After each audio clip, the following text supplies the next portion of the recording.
Jerry Green was asked, and I'm sure a lot of you remember this, and I'm curious, is this when Jerry Green, despite making NCAA tournament runs, kind of lost you as a fan?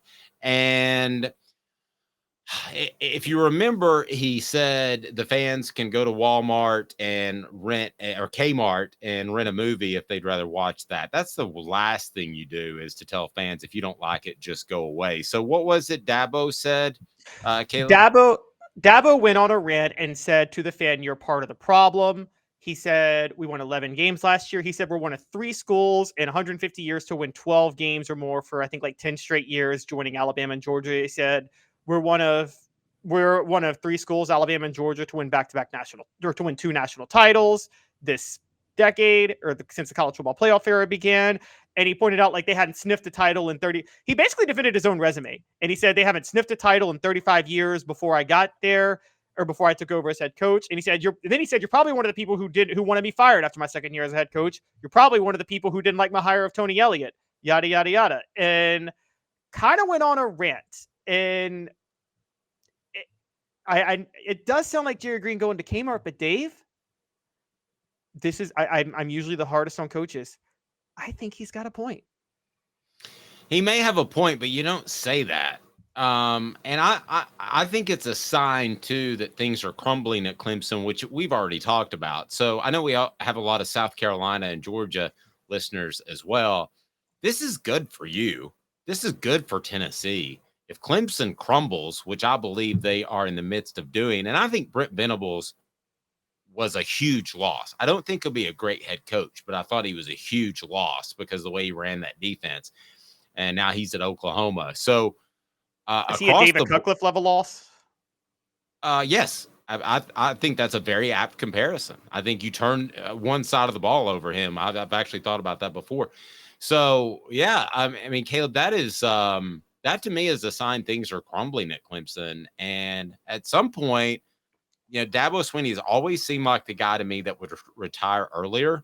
I wouldn't be stunned if he retired after this year or the next year.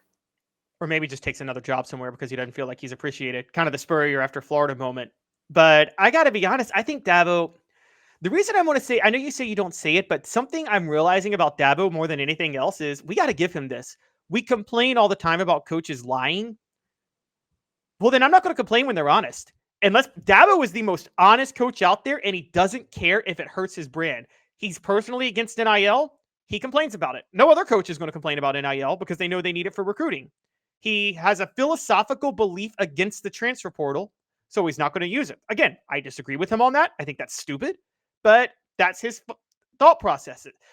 And now he's going off because he doesn't feel like he's appreciated. Because it's hard to do what he did at Clemson, guys. And let me bring this up. Yes, Dabo cashed in on Tennessee struggling. He did. But he also had to share a state the first half of his coaching career with Steve Spurrier at South Carolina. Do you know how hard it was to recruit at Clemson when Steve Spurrier is coaching the other school and he's a Hall of Fame coach? And at the time, before Spurrier retired, we all would have agreed Spurrier was a greater coach than Dabo Swinney. Now it's changed. Dabo probably has a higher legacy than Spurrier. And also Georgia was still recruiting well under Mark Richt, which is where Clemson gets a lot of its talent. So Dabo didn't have the easiest job, and he won 2 national titles at a school not built to win 2 national titles. I just think that can we pause, Dave, and at least give Dabo credit for being the most honest coach that's in college football today? I'm fine with that. I still don't think you say it. Okay, I don't think you say it. And I'm curious on our message board, if Josh Heupel came out and said, basically, if you don't think you can do this job and you're part of the problem, you can apply for the job. Would that turn you off as a Tennessee fan? Or would you be like, heck yeah, that fan's in the wrong? I'm curious on the message board which side you would take. I don't think you say it. I especially don't think, but, he got away with the Clemsoning thing. I would have told you after the Clemsoning thing when he really berated a reporter that this guy's not going to last. He's not going to win 2 national titles. He's not even going to win an ACC title. I would have thought that at the time. So, yes, he's brutally open and honest. And maybe he's fine with this, and that's just his MO. But it looks like the optics are bad, that things are cracking at Clemson.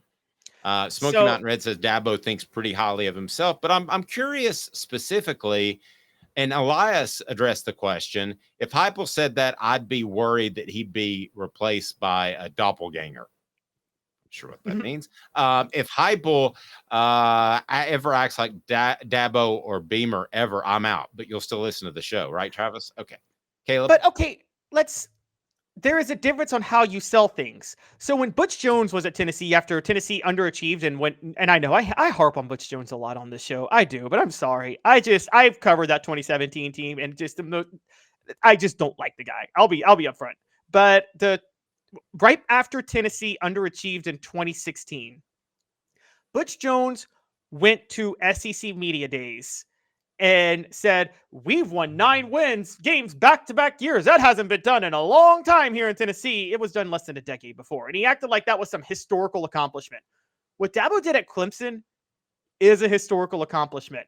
And since you put it, I'm seeing Travis's point on the message board with Amari Rodgers and T. Higgins and Trevor Lawrence. But Travis, that was for his second national title. Deshaun Watson for his first. And I'm tired of this whole, if they didn't get this guy, they wouldn't have won a national title. Yeah, that's college football. That's how it works. Okay, you guys are judging everything by the Nick Saban standard, which is unfair. If Urban Meyer doesn't have Tim Tebow, he's not winning the 2008 national title. So what?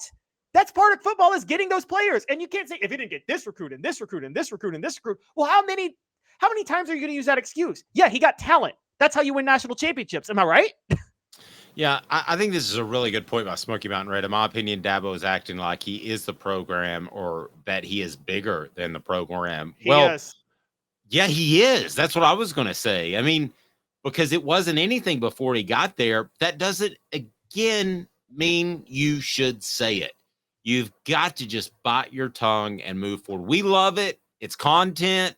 But if I'm his PR guy, I'm like, you shouldn't have done that. But the thing is, just like Tennessee, they've gone through 4-5 PR people in the past 15 years. I mean, do those guys know what they're doing half the time and helping their coach look as intelligent as possible and look presentable? Probably not.